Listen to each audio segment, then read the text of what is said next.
بسم اللہ الرحمن الرحیم۔ ابھی چند دن پہلے 16 اگست کو رام گنگیری نے شان رسالت میں گستاخی کی۔ ابھی ایک دن قبل سدھانند ایک خبیث کتے کے بچے نے پھر نعوذ باللہ شان رسالت میں گستاخی کی۔ سدھانند نے پھر شان رسالت میں گستاخی کی۔ نقل کفر نہ باشد، ہزارہا مرتبہ، کروڑہا مرتبہ، اربہا مرتبہ نعوذ باللہ اور توبہ کرتے ہوئے یہ جملہ صرف آپ کے سامنے رکھ رہا ہوں کہ اس خبیث نے اور اس غلیظ نے اور اس کمزرف نے اس نجس نے کا جملہ کہا، نعوذ باللہ کہا کہ ہمارے ہندوؤں میں اب راون کو جاننے والے اور اس کے اتہاس کو جاننے والے کوئی نہیں ہے، لہذا دسہرے کے موقع پر نعوذ باللہ راون کو نہیں محمد، نعوذ باللہ جو معاملہ اس کے ساتھ کرتے ہیں، نام لے کر کے کہا ہے، اس نے نام لے کر کے کہا ہے، اسے بھی یہ یاد رکھنا چاہیے، سدھانند کو بھی یاد رکھنا چاہیے، گنگیری کو بھی یاد رکھنا چاہیے۔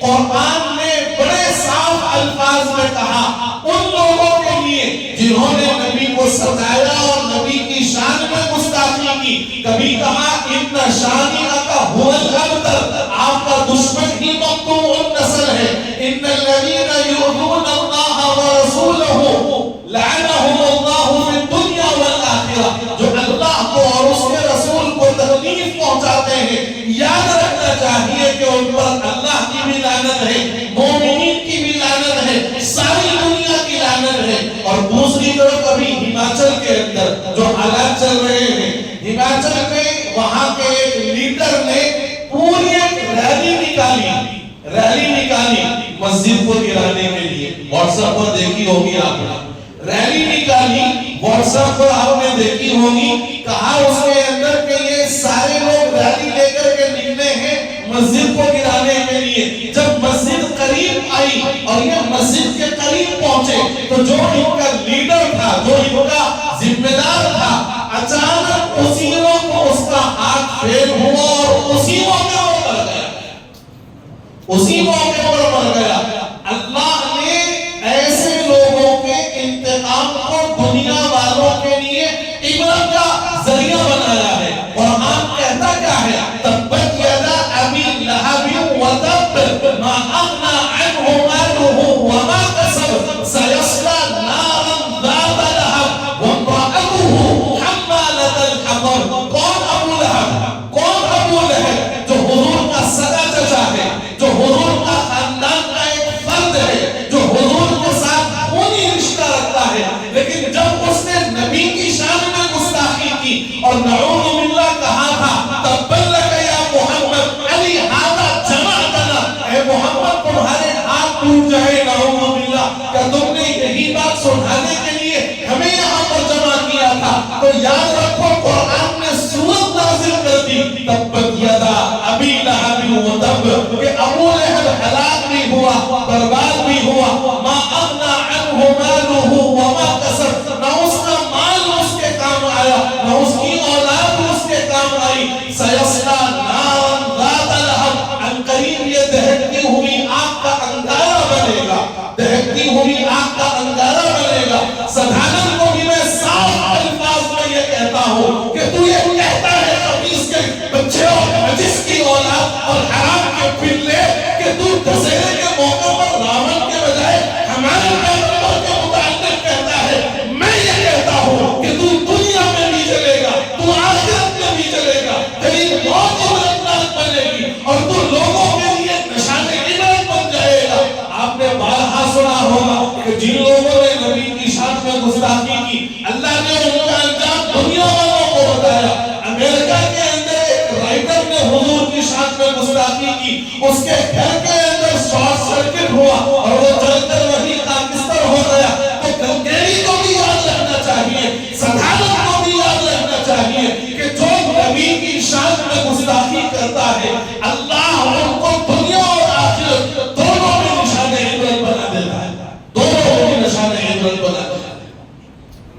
اور دوسری طرف میرے بزرگوں جہاں ان گستاخ اور بدقماش حرام خوروں کا جو مشغلہ ہے، پینک ہونے کی ضرورت نہیں، پینک ہونے کی ضرورت نہیں. کیوں؟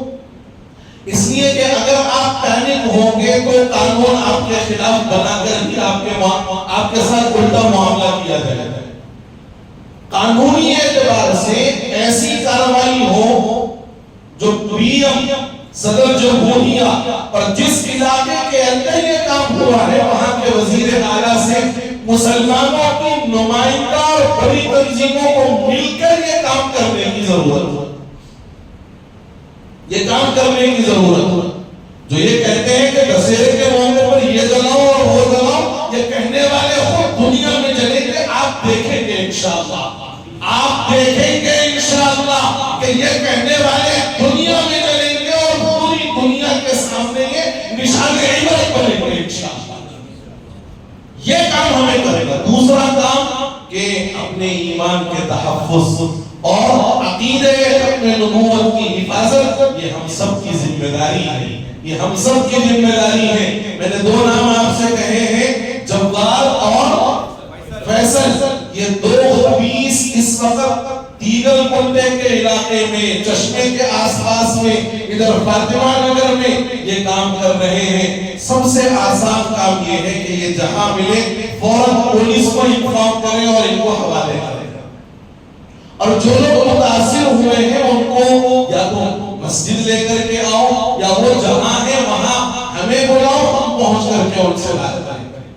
لیکن یاد رکھو شکیل بن حنیف کافر ہے، اس کے ماننے والے کافر ہیں، اس کی دعوت دینے والے کافر ہیں، اور اس کی دعوت کو جو قبول کرے گا نعوذ باللہ وہ بھی کافر ہو جائے گا، وہ بھی کافر ہو جائے گا. اس لیے اللہ سے دعا کریں کہ اللہ ہمیں ایمان پر قائم رکھے اور عقیدے ختم نبوت پر قائم رکھے، اور اللہ اسی ایمان اور اسی عقیدے ختم نبوت پر ہمیں دنیا سے رخصت بھی کر دے.